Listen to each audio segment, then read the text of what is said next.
Hello,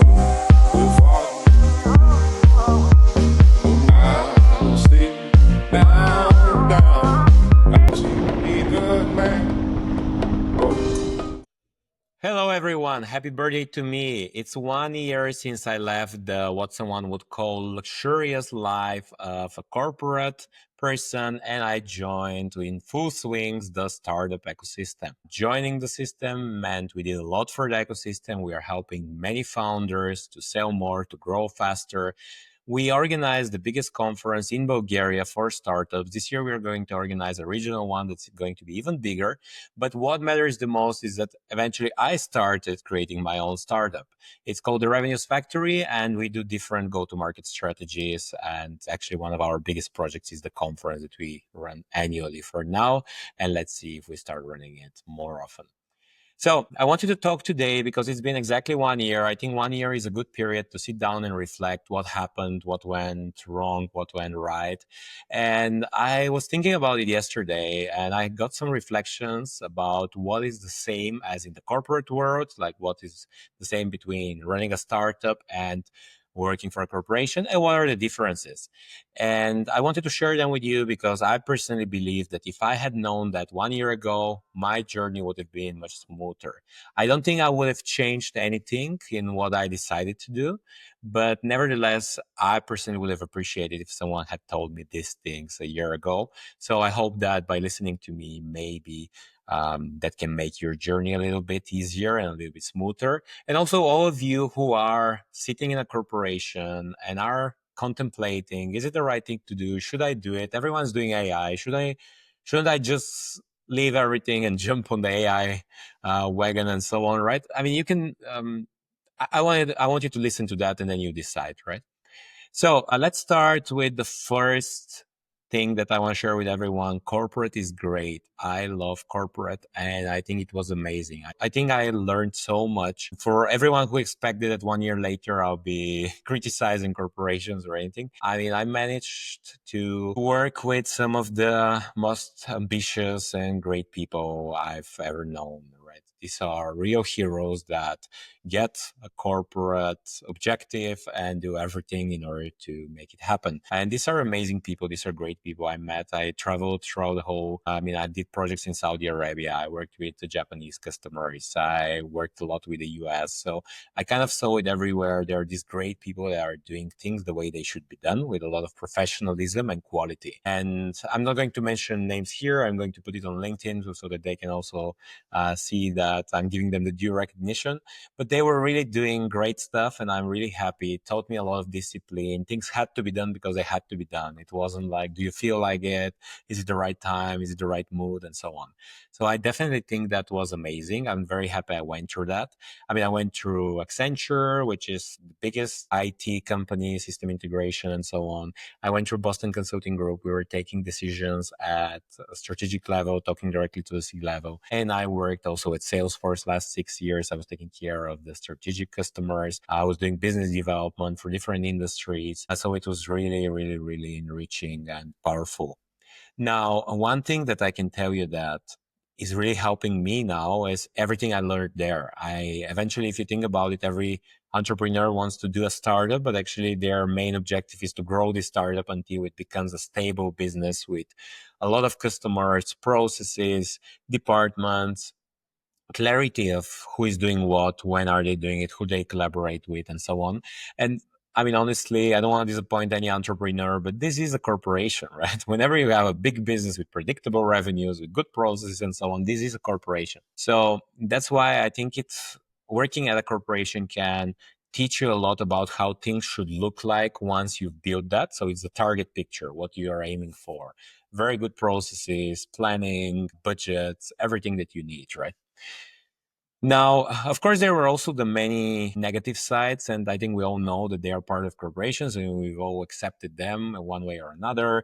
There is a lot of kind of competition, territorial people. Whenever you want to do something that maybe touches their area, they're like, oh, no one touches this one, it's mine. I mean, it's really always enriching to see how someone is very territorial about abstract concepts, but doesn't matter, right? There are people who resist change. There are people who don't support you or they don't like you or whatever. But this is going to happen. It's going to happen in the whole world. And I think we all know that. And by knowing that this exists, I think you're just more clear about what makes sense to focus on and what doesn't make sense to focus on, because there are things that you cannot change. And honestly, I personally believe that frictions are normally the one thing that is teaching you more than actually, like, if everything's smooth and you just have your plan, your forward plan, and everything goes as planned, and then you just achieve your targets, right?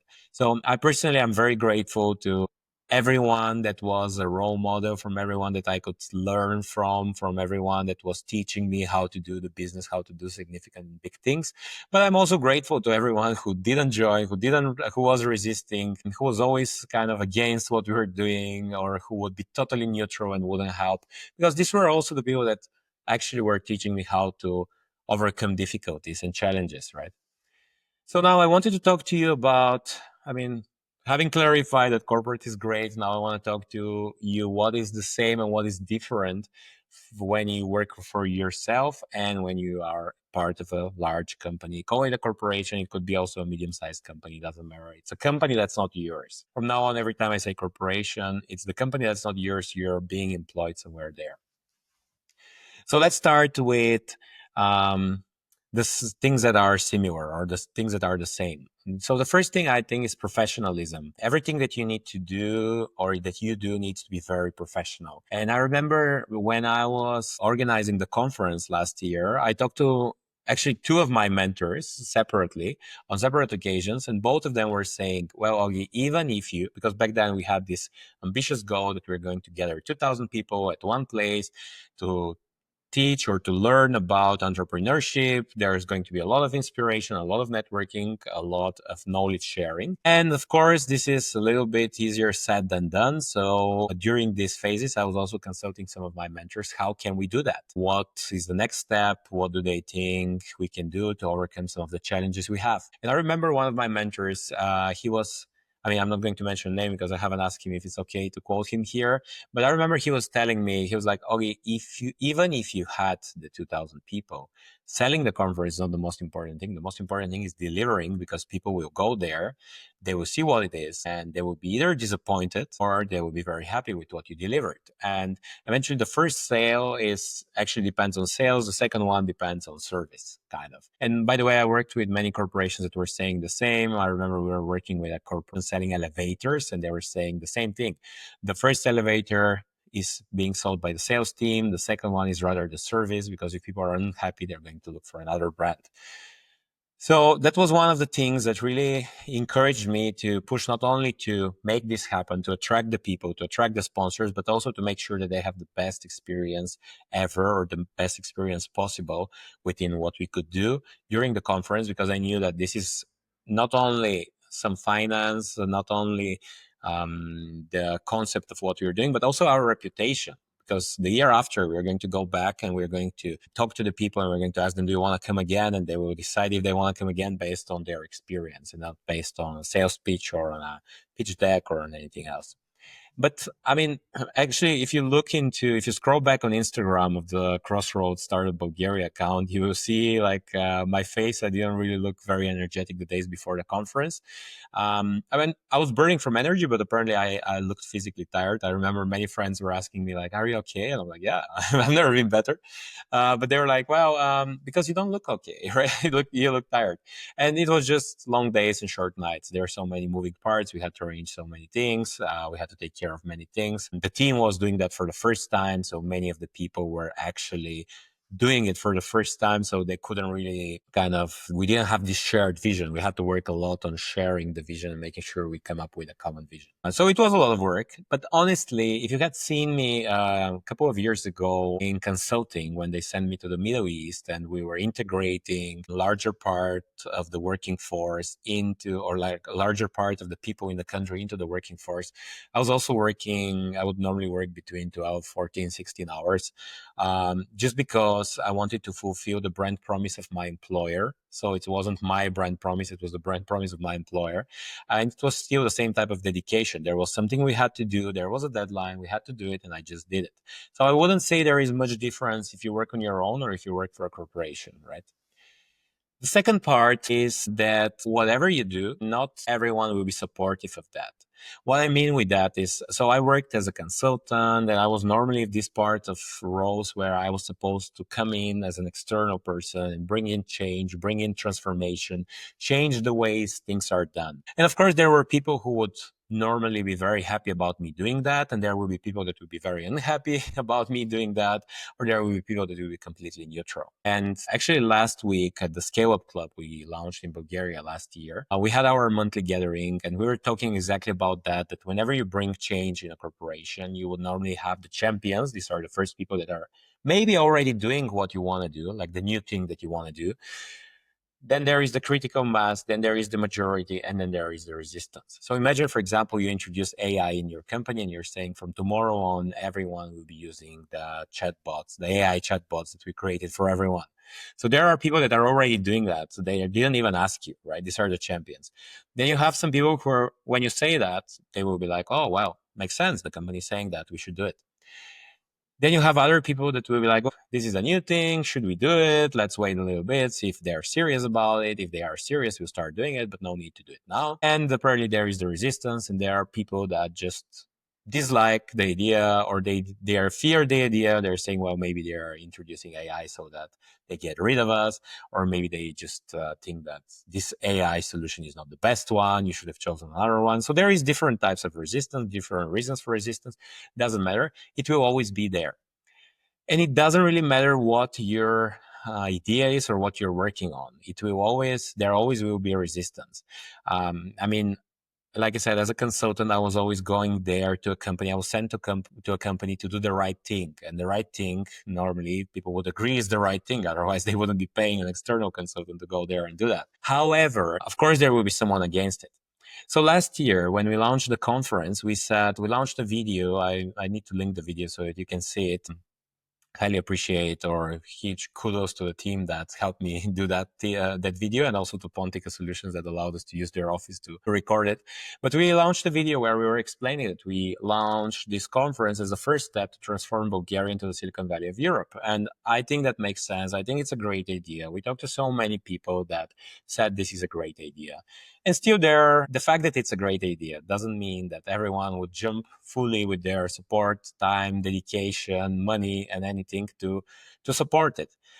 I mean, just because an idea is good doesn't mean that everyone will go there. And I mentor in many of the programs, like at the Harvard Business School, but also back in my home country, Bulgaria. And I remember there was a team now that they want to give new life to tourism in the countryside. So they want to connect people that want to do something fun on the weekend with elderly people on the countryside. So ideally you go, pay them a visit.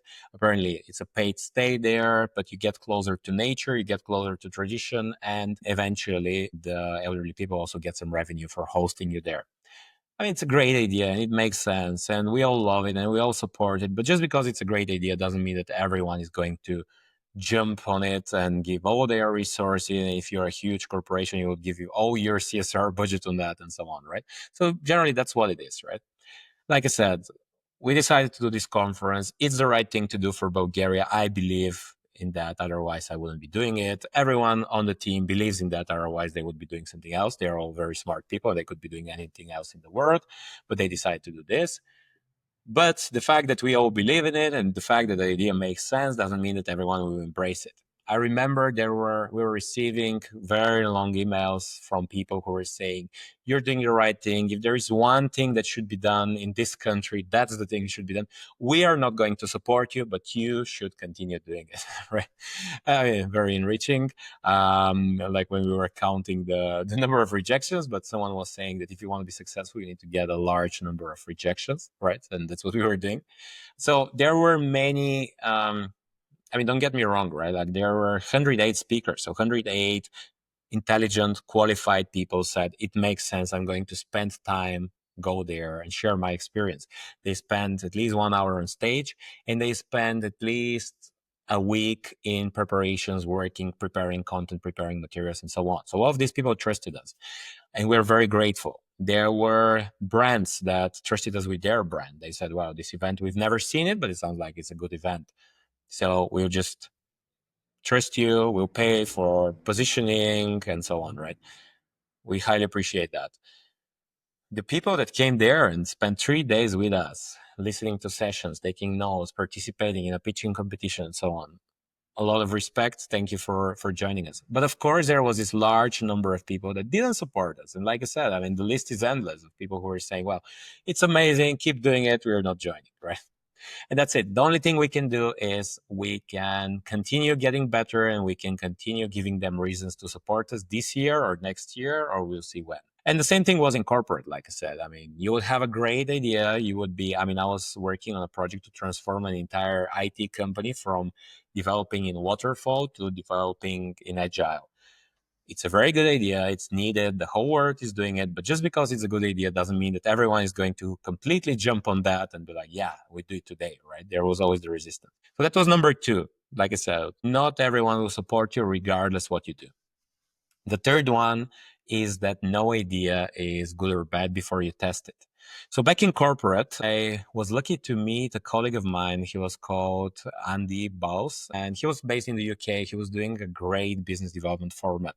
So I worked with him to scale it globally. And we actually did Europe, Middle East, Africa. We did more than 14 formats. There were so many, like 340 customers. It generated so much pipeline, everything, right? It was amazing. And that was a great initiative, and it worked. There were other initiatives that I was also suggesting on paper. Someone would approve them. We would launch them. And then we would see they don't gain traction, and do we actually need it? Maybe it makes sense to stop doing that. So whatever was on paper, it was good. It sounded good. And of course, it will sound good, right? Because we are preparing an idea that is eventually a good one. We wouldn't write intentionally a bad idea, right? But the fact that the idea is good and the fact that it sits well on paper doesn't mean that it will be a successful one. The only way to know is to try out. And now working on your own, it's exactly the same, right? You have many ideas. I mean, I can give you two examples, a positive one and a negative one. So the first one is, there is a client we work with. They sell energy, and this energy is sustainable. It comes from renewable sources, and it's 20% cheaper than what you would normally buy. At least 20% cheaper. It could be more. And you would think, okay, so if I approach any person with the argument, do you want to buy 20% cheaper energy that is fully sustainable and so on, fully renewable? Everyone will say yes, right? So ideally, you need to close the market, the whole market today, right? Everyone should jump on that new energy. But there are so many reasons why companies wouldn't do it. It's not the right timing. They need to consult someone who is not right now there or doesn't have this priority. And sometimes it's just something organizational. They need to create a deposit, and right now they cannot do it, and whatever. There's so many reasons why it wouldn't happen. So of course, like I said, good idea, but doesn't mean that everyone's going to jump on it.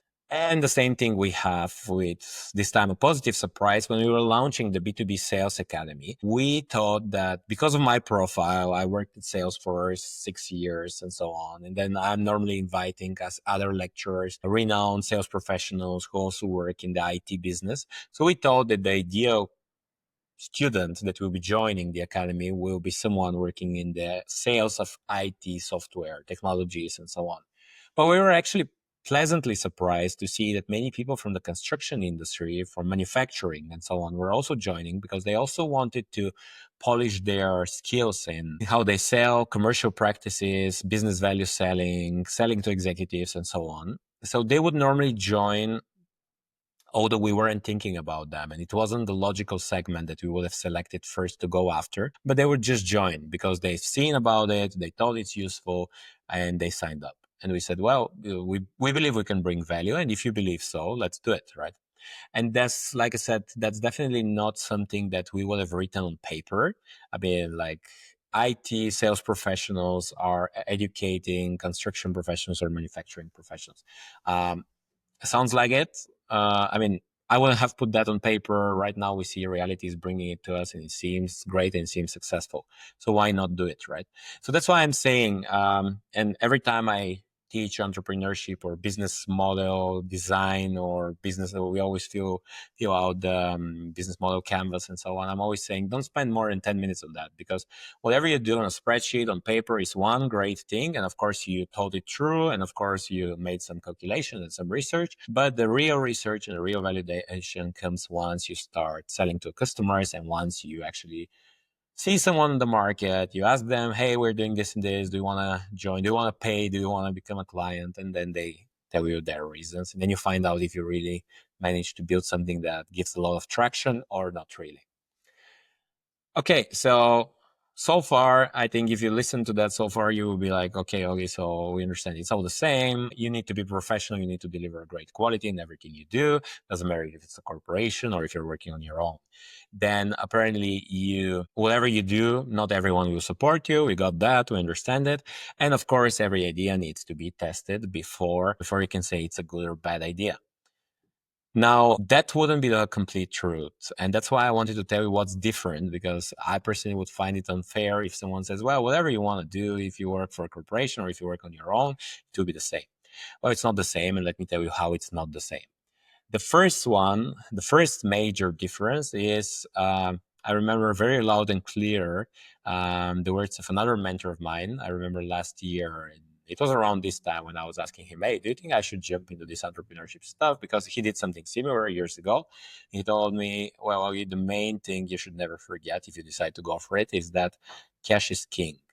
And he told me, like, he never before in his career, because he was also a consultant, very successful one, working on projects, really bringing significant impact to the companies he was working with. But he was saying, actually, when you are working on your own, every month you have to pay the team, you have to pay all the bills, you have to pay everything. So you need to put much more focus on getting enough funds and covering all the expenses you have than if you were working on anything else. And I mean, I can confirm that, because if you think about a corporation, right? And don't get me wrong, so money in a corporation is is taken care of, right? Like, it's being taken care of. No one is worried about money, because there is someone to be worried about the money. And normally a big company has done its planning. So everyone that is generally hired and where they've signed a contract, they kind of know, based on planning or based on budgets or based on existing contracts, that there will be enough revenues to cover their salary. And again, I'm not saying money is not important. I worked for 6 years in a sales organization. So believe me, every person there was burning to get one more contract, one more deal, extra revenues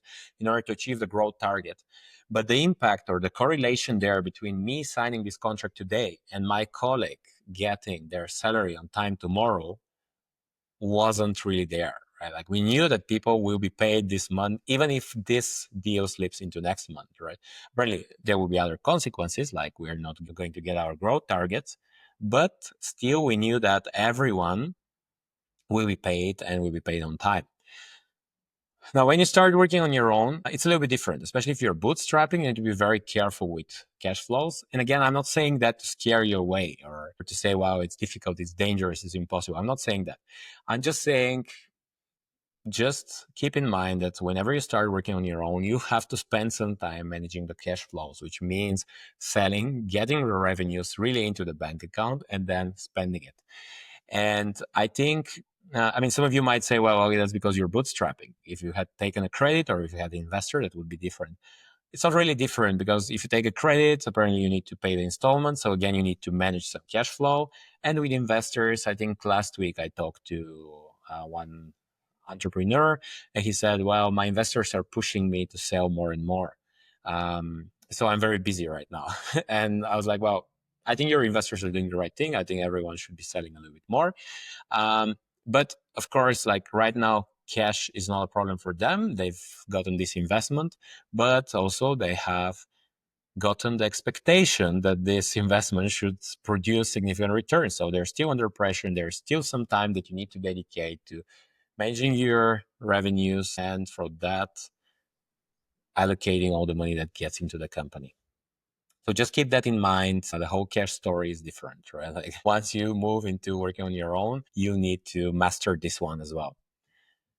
Then the second one is this time you're really into the driver's seat. So what do I mean? So in a corporation, there is always an org chart, and you could be anywhere on the org chart. You could be at the very top of the org chart, but even at the very top of the org chart, there is normally board members above you or steering committee or someone else.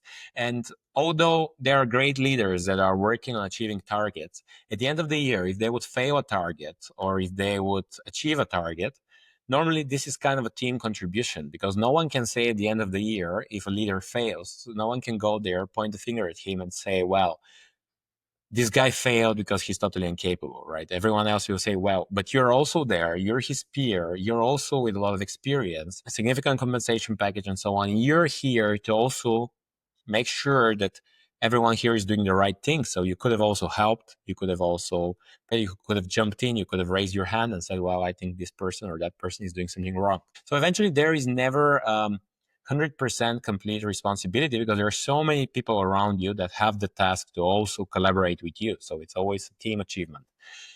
Now, when you're on your own, you're actually on your own with what you're doing. And again, don't get me wrong. Here, I managed to get in the first year, I was very lucky to work with very talented people to build a team. I don't know if any startup that starts like that is that quick in finding great people. I found great people from the very start. Actually, I remember when I was jumping into that, I gathered some of the people I like and trust the most, and I gathered a round table, one table. I told them what we'll be doing. I asked them if they want to help. Many people joined as volunteers, and I'll always be grateful for that. Others joined the team. We had, some of the very successful businessmen in Bulgaria. I went and asked them for advice because I was new to, I'm Bulgarian originally, but I wasn't there the last 12 years. So I thought it makes sense to go and get some experience and some advice from people who are there and who have been there and who know how to do business in this country, because sometimes things go differently from one geography to the other. So they gave me advice. Then, of course, my girlfriend, even we were on a trip. And I remember back then I had this idea or obsession that we should do the conference. And I remember she was sitting with me and we were like writing down, okay, this could look like that. This is what we need. This is how it can work and so on. And so I got all this support, but still the final decision was mine. Like I had to decide, who do we partner with? Who we don't partner with? Are there any risks? How much money we spend on this one? Can we spend more on this one? Can we spend less on this one? And so on, right? Because every decision I was taking would affect the entire final outcome of what we do. And because it would affect the entire final outcome, it had to be the right decision, because otherwise, if we fail, the whole project fails. And of course, most of the time, people around you, they wouldn't blame you for a failure, right? Like they'll say, well, you tried your best, it just didn't work out. But I also didn't want to be part of this it didn't work out scenarios, right? Where, okay, we tried, it didn't work out. Now we go back to other things, we explore other opportunities and so on. It had to work. So it was different responsibility where you say the success of what you do depends on you, and it does depend on you, and there is no one else to blame. You cannot say, well, the colleagues didn't collaborate, or this other person played against us, or someone didn't pay attention, so now we are here. Like, it's really, I mean, you could say that, you could have these excuses, but at the end of the day, it's your own result. And if you failed, you failed. It doesn't really matter if you have a good excuse for failing or if you had a bad excuse for failing, right? It's not like you're being accountable in front of someone. You're accountable only in front of yourself. So, in order to maybe put a silver lining to this one, because I know it sounds heavy, but I can give you a positive example. So when we started the B2B Sales Academy, we ran some courses, and in one of the courses, we actually noticed that everyone there, we were doing B2B sales from planning to closing. So this is the basic B2B sales course we teach. And I remember that everyone there was actually a former engineer that is right now working on their product solution, something with AI most of the time, and they need the basics of sales just because so far they haven't done it, right? So they want to learn the basics. And then we realized that it really makes sense to create a separate program for founders that can be really helping people how to sell their software, right? Because I totally understand that if someone hasn't been part of the sales and marketing side, it's a little bit more challenging to go there because it just requires a little bit of a mental switch.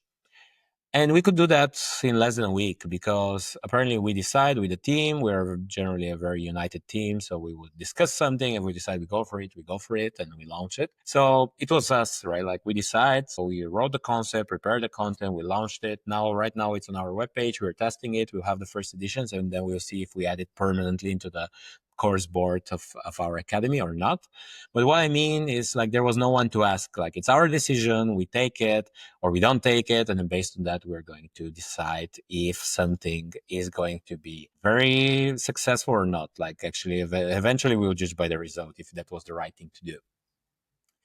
Okay, so with that thing, I want to go to the third big difference, largest difference, is that it's most probably you won't be proud of the results of what you start doing on your own. What I mean with that is that every time I run a seminar where we teach, we normally don't teach knowledge, we teach skills because I mean, knowledge, we all know, for example, how we should eat, but then at the end of the day, the ability to decide in the right moment, especially when you're tempted not to eat what you shouldn't eat, is actually what makes the difference between are you going to achieve your objectives or not, right?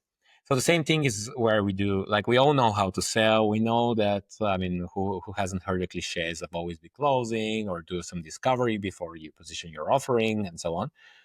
The skill is to really do it, right? And to do it well. So what I would normally do is in every of my courses, I would ask someone to come to the whiteboard. And if they are right-handed, I'll ask them to write their name with the left hand. And what we normally observe is that it takes a little bit more time. It takes more effort, definitely. And the result is definitely worse than if they were writing with the hand with which they are normally used to writing. And the only thing that shows is that whenever you try to develop a new skill, it will take more time, it will take more effort, and you won't be very proud of the result. So that's what we normally do. And I think it's really important to consider that also when you start your own business, because when you are working in a corporation, you are normally hired for one particular thing. I mean, if you're working in the marketing department, you're normally hired because you're a great marketing expert. I mean, I personally had more as a consultant, I had generalist roles. So they would hire me to be able to quickly capture what the situation is and come up with solutions. But even that's a skill and that's one skill. Like they send me to a new situation, I discover what's happening and I come up with a solution. And even later when I moved into the IT sales, it was the same thing. I had to discover what the issue we have and come up with business development measures. That's it, right? So one thing. Now, imagine one day you start working on your own. So let's simplify it. So imagine you're great at marketing campaigns. So you work in a corporation, you are doing the best campaigns, and then one day you're saying, I'm going to have my own business. Now there are two options. You either say, I'm going to have my own marketing agency, and that's great, or you say, I'll be doing something totally different. So let's start with marketing agencies. So just because you are very good at marketing campaigns, organizing them and executing them, that doesn't mean that you'll be successful with a marketing agency, because right now the agency needs to be successful at executing and organizing campaigns, not you anymore. What you need to do now as the owner is that you also need to take care of many other things: acquiring the customers, acquiring enough finance, training the people, managing the processes, accounting, legal, everything else, right? Like you need to be doing all of these, and someone needs to execute the campaigns. And maybe that's you, maybe that's someone else. And ideally, it's someone else, because if you are executing the campaigns, then apparently you didn't make an agency, you became a freelancer, right? So apparently, your one thing that you were very skilled at, writing with the right hand, doing campaigns, is no longer relevant. What is relevant is your ability to combine all these elements: finance, people, clients, legal, everything, processes, and make sure that it works, and it works very well. The same thing goes with you decide to do something totally different. So you're a great marketing expert, and now you decided to build an AI app. Well, that's amazing, but the fact that you're very good at marketing campaigns means only one thing. It means that whenever you start doing the marketing campaigns, you can save some money on planning and organizing campaigns because you know how to do it, and that's it, right? Or if you would hire someone, potentially you can control them better and like delegate better and explain better what you want because you've done so many campaigns. All the other things you're supposed to do is come up with the product vision, find funding. Again, it doesn't matter if you're bootstrapping, you're looking for a credit, if you are getting investors on board, doesn't really matter. You have to capture that finance, you have to manage the finance, have to do the legal, you have to do the compliance, you have to do a product roadmap, you have to work with developers if you're not developing on your own, and so on. And all of these things mean that this campaign management that you had before is one skill that plays a very small role. And on top of that, you have so many other things that you are supposed to do and that you should be doing, that in that sense, your new skills, some of them you'll be very good, but with all the others, it might be feeling like you're writing with your left hand, right? So that means that in the beginning, it will be taking more time, it will be taking more effort, and most probably you wouldn't like the result in the beginning. You'll be like, hey, I'm normally so good at marketing campaigns, and now I cannot feel a tax return, or I cannot, write the GDPR conditions on our webpage or something. So it's just part of it. Again, I'm not saying it to scare you away from starting your own business. I'm actually telling you what you should expect so that you're not frustrated, because this is just how it happens. And it will happen, and it's good if you're prepared for that. Okay, so enough talking. I hope that was useful. Again, three things are totally similar. This is number one, whatever you do, you need to be very professional, because people would like to work with you based on how professional you deliver. Number two, not everyone will support you, and not everyone will buy from you, no matter how genius, how noble, how great your idea is. And number three, you cannot know if your idea is good or bad before you have tested it and before you've started selling. Three things are different. Cash becomes much more important, and you need to start managing it. So if you have any of these considerations, if you feel uncomfortable talking about money, well, believe me, very soon you start talking about money and you'll be comfortable about it. And if you don't learn it, most probably you wouldn't be very successful. Number two, you're fully responsible. That gives you a lot of freedom. It also gives you a lot of responsibility. I think we all quote the Spider-Man quote, with great power comes great responsibility. That will be the case for you. You're deciding, everyone will be giving you advice, everyone will be helping, everyone will be supporting. But if you are successful or if you're not successful, we depend only on you. And the last one is that most probably you won't be proud of the first things you come up with. Right? There will be some things that you're not very good at. You have to develop these skills. These skills takes time and takes practice to develop. So most probably you won't be very proud. Okay, so enough talking. I need to go back working, because for this year we have so many other things. We're building, again, the largest startup conference. It will be 3,000 people. This time is going regional. We are inviting our neighbors. We're inviting investors from the whole world so that they can come and see what startups there are in Southeastern Europe. This is in October, 17th, 18th of October. You can find it at startupcrossroads.com, and you can read about it. I'll be happy if you come, because we have so many interesting sessions. There are also so many, we're organizing different funds. So there will be investors investing in startups. One of the winners we're going to send to San Francisco to pitch for 1 million investment, and so on. Or maybe you just want to see how we do things and what we do. So we'll be more than happy to welcome you. Number two, the Sales Academy continues, and very soon we will announce with you, like, we are working on a new AI solution that will be helping more and more sales organizations to sell more. So very soon there will be an announcement on that. So stay tuned. And everything else, the Scale Club continues. Scale Up Club, we are going to have more and more people being connected, exchanging knowledge, exchanging know-how. We are going to go regional this year. So we're going to start founding it also in other countries, and we're going to start making the international connections between these entrepreneurs that want to grow their business and scale even further.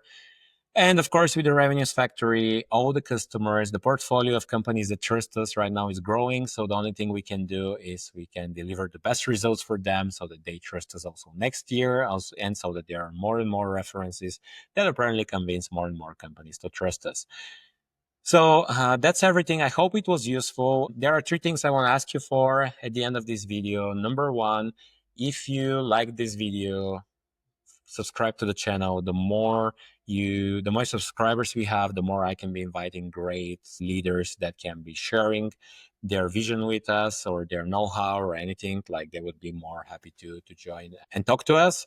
The second one is, if you have a friend that normally needs this, I know that many of us have these friends working in a corporate, wondering if they should one day jump in the deep do their business and so on. So if you have these friends, share the video with them. Maybe it's useful for them. And the third one is comment something. If you want to hear me talk about another topic, if you want me to bring an expert or something, if you're saying, okay, why don't we talk more about the different forms of financing, for example? And when I say that, I realize it's a very good topic. So we'll do that very soon.